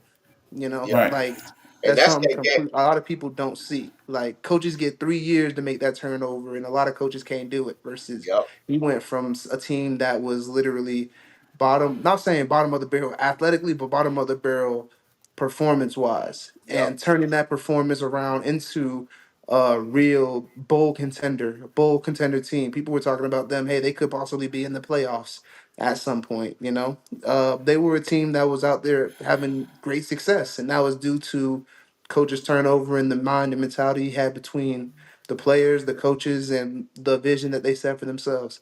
Yeah. And then he would bring a lot of people in that, like you said, have real experience. My favorite, as you already know, it had to be Warren Sapp, the D lineman, of course, the big man in the middle, straight from the underground. You know it. Miami Every guy. time he came out there and he Mm-hmm. talked, I listened. I was like, man, I'm almost UBB. starstruck, man. He was straight from the U. I see you throw it up, coach, but definitely was something that I had to talk about. I definitely enjoyed my time when I was there. He brought in To. He brought in Urban Meyer. He wasn't just bringing in players; he was bringing in coaches, people with experience, Mm-hmm. expertise that could actually help his team win. And a lot of players there took the advice of these people and ended up having a lot of success in the future from it. Yeah. Okay, allow me one follow up question, please, Go Coach. ahead. Go ahead. Go ahead. Go ahead, man. Okay, look again. You was there during that season, and I think some of y'all probably could write a book about some of the people that came. I mean, not only were you meeting people like Coach Meyer, all them, but the Stephen A. Smiths, Yes, okay, The his Rock, name Stephen escaping A. me. Smith. Yeah, I yeah, remember yeah. Quavo. I Basically, remember all the the little celebrities. Waynes, all those people that just popped Yeah. up on y'all, just and it's like, oh wow, Prime knows somebody. But also keep in mind, Coach, that 2023 was really the year that NIL really started to jump Yeah. off. Yeah. So my question about that is, okay, since pretty much Prime, Coach Prime is seen as kind of the model of how to run an NIL based university staff and crew and members, all that. Just tell us some of your experience about that with the NIL and all of that. For me, I didn't really do too much in IL. They had certain things that were in place for players to get paid, and all I really asked for was shoot, pay for my apartment. That's really all I needed was a place to stay because I just wanted to play football and go out there and make it do what it do. So I can't really tell you too much about the NIL aspect of it. Not gonna lie to you, but I do know that they were the forerunners when it did come to that. They did have I believe they had a Bus for Life collective that would collect, and that was also not just for collecting money and just giving it to the athletes, but also caring about their health and well being as well. So they were a lot of people that had to be in the medical industry and were worried about mental health, mental within the team, and for Yeah. future and recovering athletes. So I could call those people up right now, and it would be like, hey, if I want to talk to somebody, they're going to be there for me. That's why it's called the Bus for Life Collective. Definitely something that I feel like a lot of players are utilizing now because it was a player led organization when it was first created. And it's just been expanding more and more. And now it's just becoming, just a better place overall for them. And yeah, that's all I can really say about the NIL thing. I didn't really ask for too much. I didn't really care about it too much. Like you said, it was the Just first want to year. I ball. was just like, look, let me go out here. Let me go play football. Let me try and get paid another way. You know. Yeah. And man, it's the path that you've been going down is amazing. Now you with Mr. Tyrone Rim with Rank Up Athletics. You at playing at the Utah Great Apes, Great Eights. Me, my bad. How is it like switching from 11 man to 8 man and playing under a fast speed with a wall with a short short. Man, it's fast paced. It's definitely fast action, fast paced. Honestly, I treat it like regular football because that's literally what it is. It might be less people on the field, but it's still the same amount of hitting, the same amount of action, and now it's just moving a lot quicker because hey, it's a shorter field. You have kickoffs that go through the end zone, and you can get deuces. Rules are different, but at the end of the day, I'm going out there to do what I do best, and that's go sack the quarterback, make plays on the D line. And I've been able to do that out here with Utah, and hopefully I can continue that success onward. And I hope you do, man, because I watched the game. You are very talented. I didn't even know, but from Georgia Tech, Arkansas, and Colorado, man, I seen you out there playing. You are a hell of a ball player, man. Your IQ of the game is amazing. You study the game. You study your opponent. You get better in your craft. You know what I'm saying, bruh? The NFL need to call you. They need to call you, and I hope they do. You just got to keep putting in that work, keep getting in that film. Keep doing the things that you need to do to get greater. You know what I'm saying? Because it's about when you go up against that person and he great, you got to be greater than him. You got to take yours way above to where he at. You know what I'm saying? It's all here. It's all in your craft. It's all in your technique. You know what I'm saying? It's all here. It's You know what I'm saying? Keep doing what you're doing, man. Uh, you talked about that when Travis Hunter was there in that Colorado State game. That's the game he got hurt on the hmm sideline. Yeah, but he went up and they ended up Yeah, undercutting that him, that hitting him in his the rib guy and cheap everything. shot it. Yeah, the Yeah. guy cheap shot it. I remember that game there. So what do you have to? Now I'm part of Rank Up Athletics. I'm gonna be coaching in the game May 23rd hmm against the Tri City River Gators. And what advice can you give these guys that's in Rank Up Athletics to, if it's a meeting call, be there? Knowing that you do have a family, you have a job and this, but you have to make sacrifices if this is what you want to do. What advice can you give these players that's with Rank Up Athletics right now? All I can say is you got to treat it like you would treat it at any level. You have to be a professional at any level. You can't be skipping practices, skipping meetings, skipping this, that, and the third when you're trying to be somewhere. The best success is team success because once a team is successful, that's when people are looking, oh, what pieces make up that team that make them successful? you know. And the only way you can do that is if you're going in there practicing with each other every single day, getting better, sharpening iron. Iron sharpens iron. So you got to come out there and make everything happen. I don't want to brag on myself, but I've been to every practice. I haven't been late. I've been to every meeting. I've been taking notes, and me and the defense have been eating this recently. These past two games, as a defensive collective, we already have double-digit sacks in arena football Wow, off of two games. You know, wow, so it's a different story, it's a different league, and that's just because everybody that is on our defense has decided, hey, we want to buy into this. We have dreams and aspirations that we want to make happen, and we've all bought into it, and we've all been to every meeting. We've all been, despite whatever happens, despite the communication breakdowns and whatever might happen at any level of the league, you know, we just fact, go out there and just play football. And we stay focused on the mission and we stay focused on what we came out here to do. And it gets hard, but would you rather have the pain of discipline or the pain of regret? no That's the doubt, main thing you got to think about. man. Thank you for putting that out there, man. Because what Mr.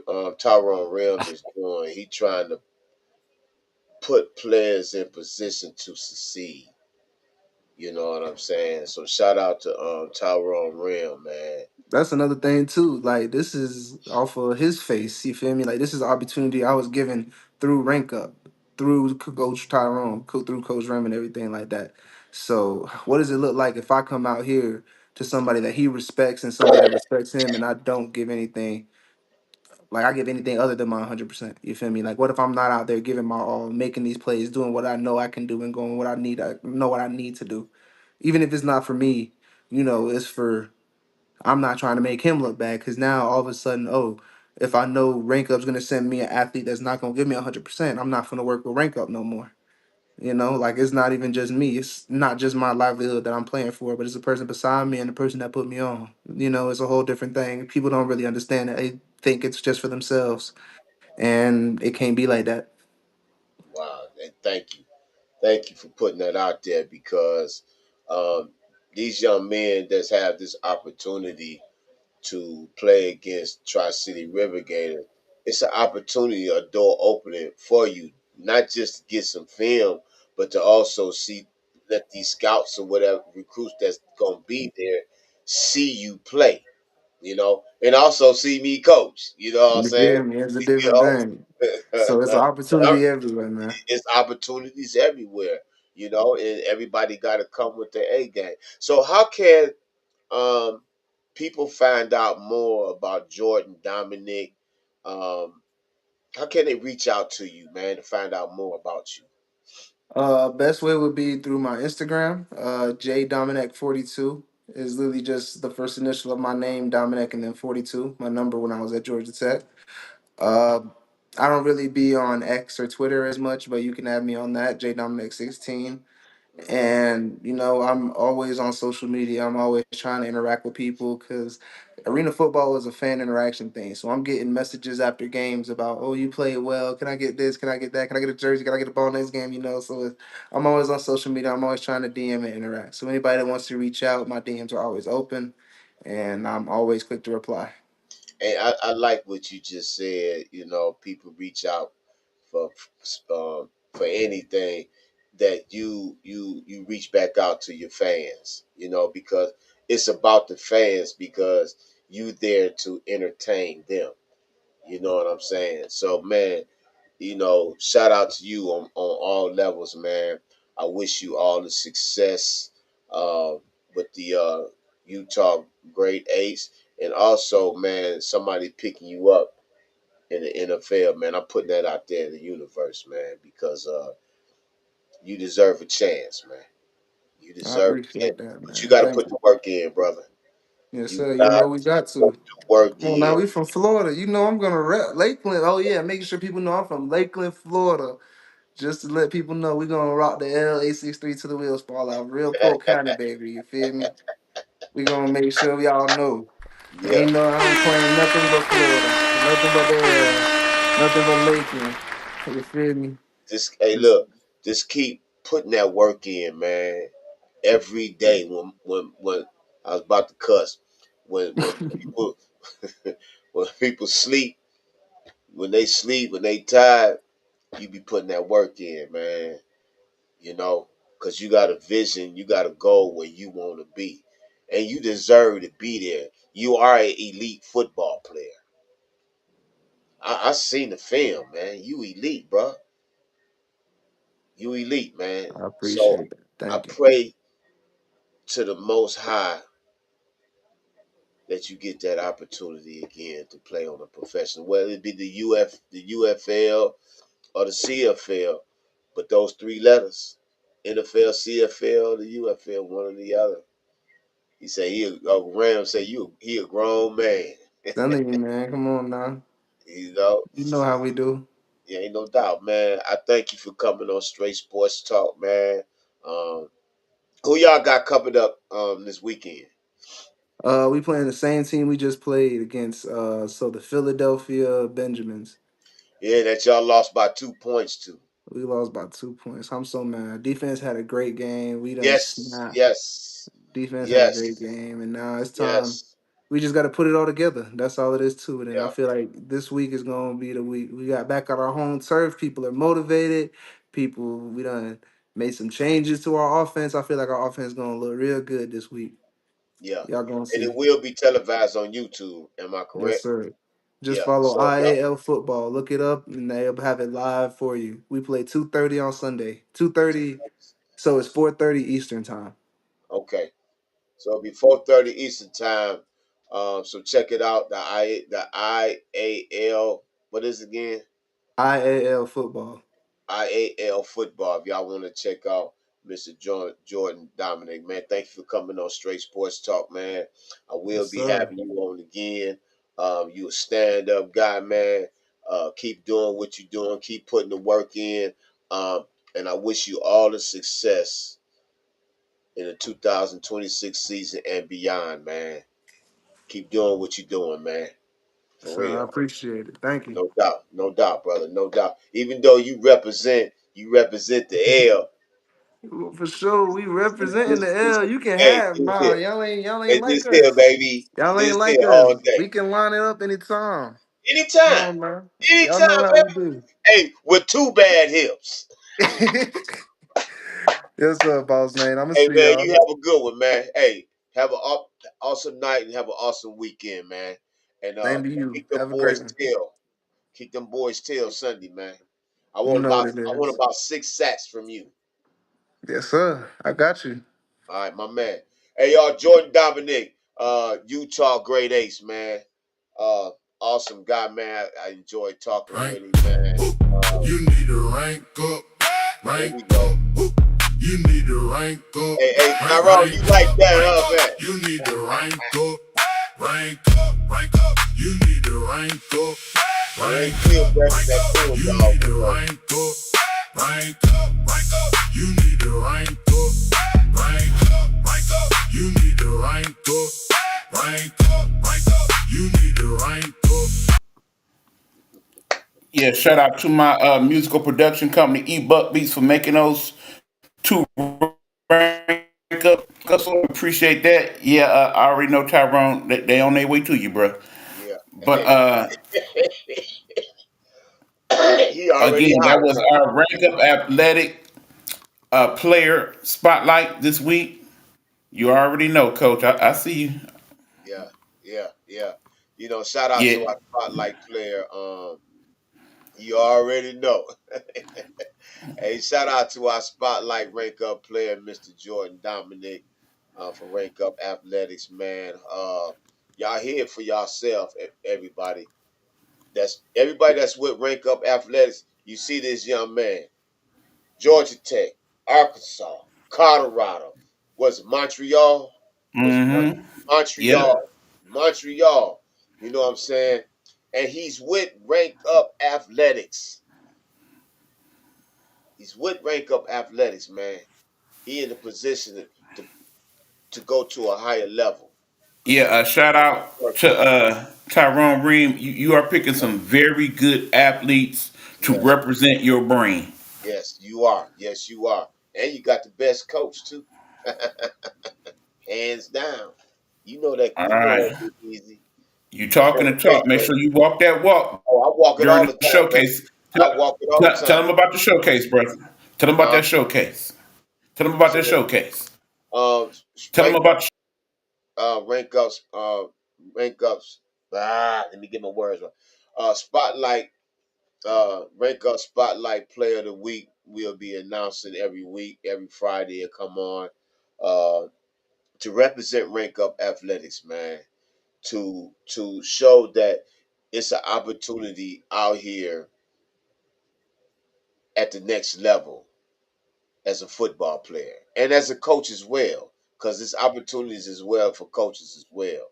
You know, so players from the Rank Up Athletics, get y'all game together, man. Cause Mr. Tyrone Rim, he got plans for you, but you got to want it. You got to be more hungry than him. You got to be more hungry than me, and I don't think you're hungry than me. You know, but just get hungry. It's opportunities out there, but you got to show the dedication. You got to meet those meetings. You know, you got to if he call you and say, "Hey, I need you in Vegas. Can you get there?"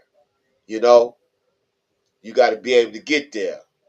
You know, like it's all God. You know, but hey, but you gotta put the work in, y'all. You gotta put the work in. You gotta be serious about taking your game to the next level. You can't just always not take nothing away from semi pro, but you have to start somewhere to get to where you want to get to. If you want to get to a professional level, you got to think professional. You got to think on the elite level. You can't keep yourself down below because you ain't gonna get there. You're not, and that's just facts. That's All just fact. right. Go ahead, man. You know, everything you said, very profound and very correct. Be a man about yours. Like I said, the best comment I saw all night was, "That's a grown ass man," and that brother talked like a grown ass man. But no, shout out to my Detroit Pistons, down Hey, baby. 22 at the half. Guess who won? Yes, right, baby. Go Detroit basketball. They There about that Florida will be now. a game Baby, 7. baby, coming home, baby. Bring that Game back to the 7 D, baby. coming to the D, baby. Let's go. It's only Man, one way to celebrate that victory, sir. Whole squad laced up, there you go. clipboards Melt taped that, melt on the the ass. glass. They prayed for a miracle. We brought that Pistons belt put it. to ass. Look Well, at Big Sick. Look at them. They yeah. Go crying. Look Pistons. at them. They crying. Hell yeah. Shout out to the Detroit Pistons coming back down 22, man. You know, Yeah, nah. that's what you call never give up. Now Tigers down 5-4. I need them to pull a little something off at the end here too. But Yeah, anyway, they'll get it. We was gonna have a young lady come on to talk about her event she got coming up May 3rd. Where is it at? It's called the Painting Experience. It's May 3rd, 5 p.m. to 9, 20346 West 7 Mile. And yeah, hey, Orlando lost Rim. Go and sit down for a minute. It ain't about that Florida thing, man. It's about that Detroit thing, baby. You know, sorry, bro. You know, it ain't gonna happen. Not in the D. But anyway, it's the address is 20346 West 7 Mile, Detroit, Michigan. It's called the Painting Experience. What's unique about this here is that they're giving you canvas, paints, brushes. They're giving it to you, and you paint. But you got to bring your own bottle. If you want to get your little sippy sip on, you want to bring you a little this here, or you want to bring you a cigar. It's a grown folk atmosphere. It's $45 for a person to get it. For per person. You can also reserve it, get a VIP section and all that stuff. But it's a great thing. They're gonna have edibles there, gummies and some other stuff that they'll be giving out for free. So if you want to come, get your paint on, have some fun, network, and do all that. Her name is Miss Chanel, and her phone number is 313-460-6870. If you want to find out more about this event, the painting experience, May 3rd, 2026. Also, coming up, May 23rd, Rank Up Athletics will be going against the Tri City River Gators in Huntsville, Alabama. Um, that's going to be an awesome game. I will be head coaching that game as well. Like I say, it's film, and it's going to be people out there going to be watching, going to be seeing. You never know. You might be able to get signed that day with a professional team. But you got to come out there and put your A game. You can't come out there complaining, cussing, all that. Come out there when your number get called. Come out there and play ball. That's all you got to do. That's May 23rd, Huntsville, Alabama. Rank Up Athletics will be playing against the Tri City River Gators. And come to find out, a few. Thank you, Miss Hamilton. Thank you. Also, it's a few of our players done got signed, but they will be playing with me. They won't be playing with them, you know. But get your game in, y'all, for real. Let's get these meetings in. Let's do what we got to do, man. I'm coming to compete. I'm coming to dominate and coming to win. That's my attitude. Y'all need to be on that attitude as well. Also, um, um, hold on, let me get it right. Also, man, hold on.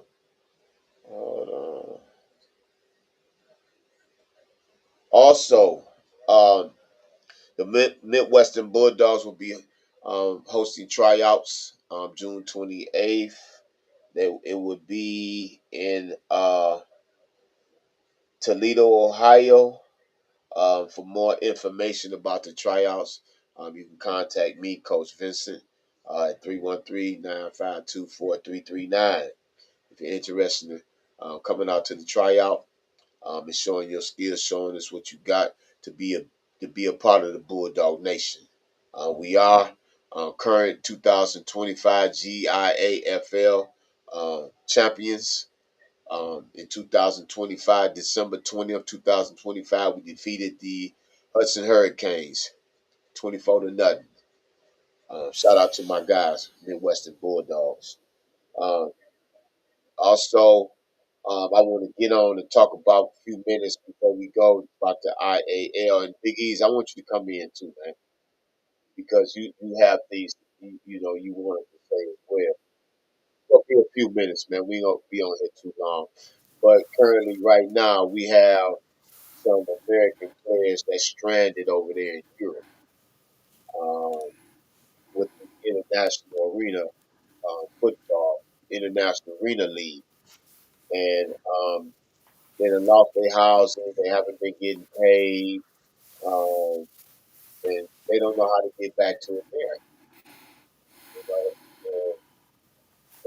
for owners and coaches to put these young men who sacrifice, leaving their family, leaving their jobs to fulfill their dreams, get paid for the game that they love to play.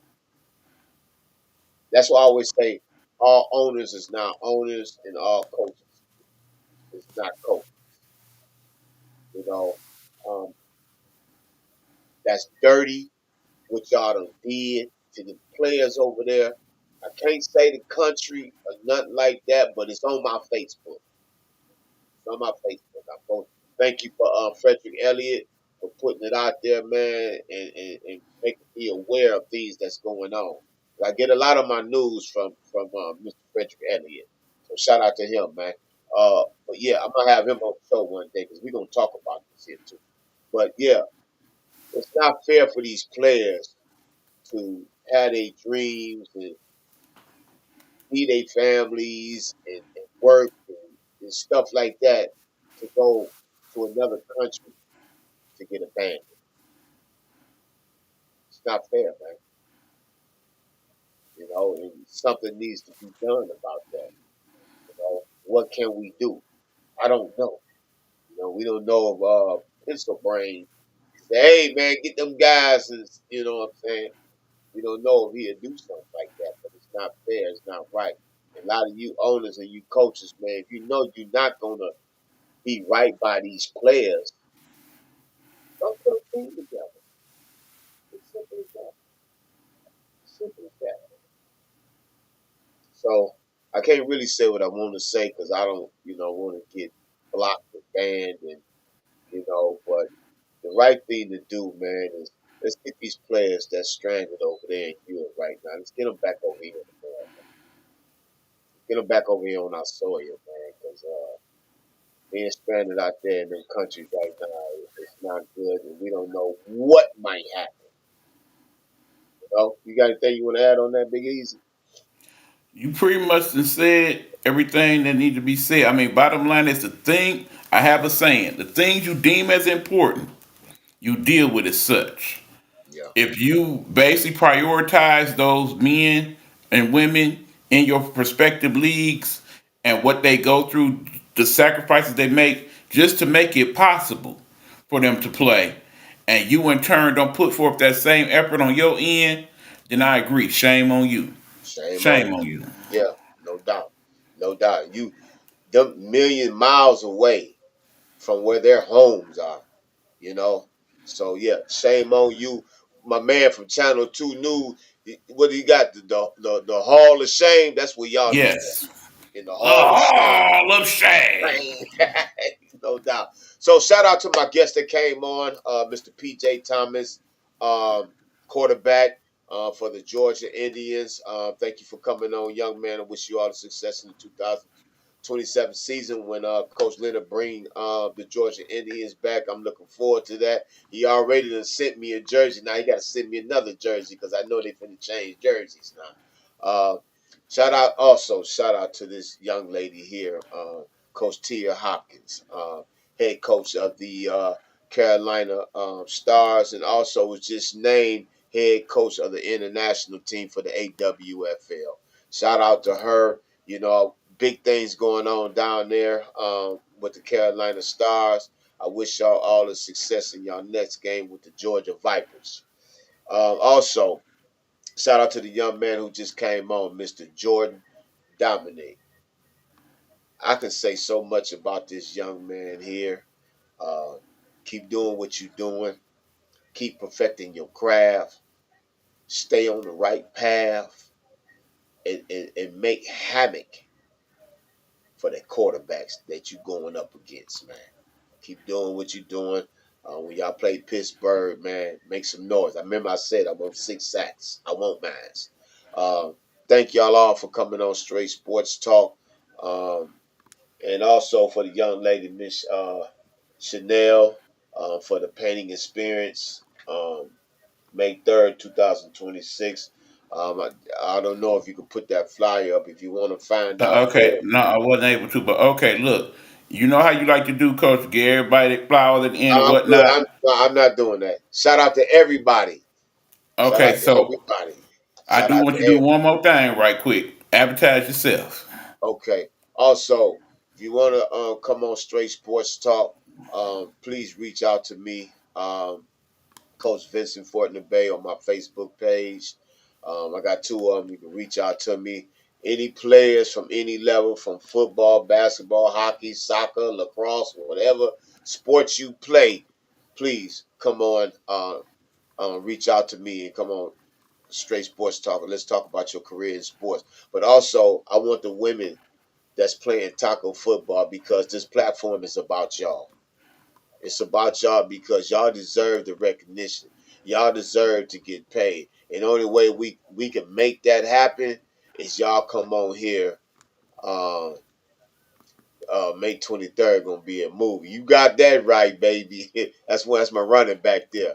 Um, um, is to support these shows so we can talk about women's tackle football. Also, if you want to subscribe to my YouTube channel, go to Coach Vincent Fortner Bay. Is that cool, Big Easy?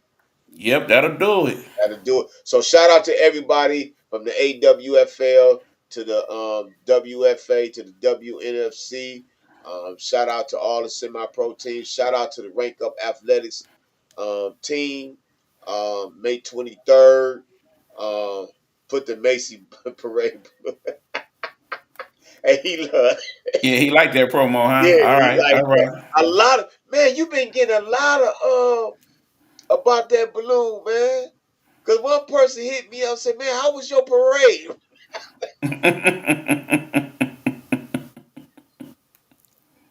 Oh man, that was a good one, man. So shout out to everybody, man. May 23rd.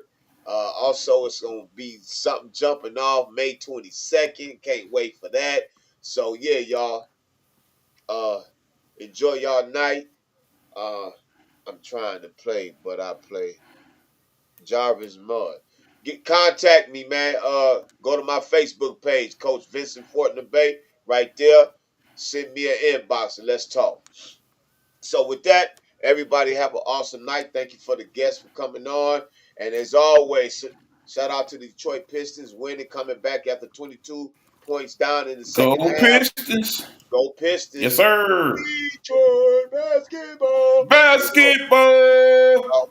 Shout out to my boy Jay Gas. He gonna be moving into campus in a couple of weeks at Right on. University. Shout out to my boy there. Right on. Right on. No doubt on. So as always, go Dogs. Go Blue. Laced up, clipboards tape on the glass. They prayed for a miracle. We brought that belt to ass. Yeah, we wound up early. They showed up fashionably late. We studied film on a Friday night. They studied posts they made. We ran laps till lungs burned. They ran mouths in group chats. Whistle blew. First contact, they felt that truth impact. Scoreboard climbing. They stuck on single digits. We called out every play they had like reading baby pictures. Coach said stay cool. We pressed. They folded fast. They came for highlight photos. We handed out lessons in class. Belt to ass, run it up, run it past. They came for fun, we came to last. Every drill, every rep, now it's payback, payback. You don't rise to the moment, you fall to your habits. Yeah,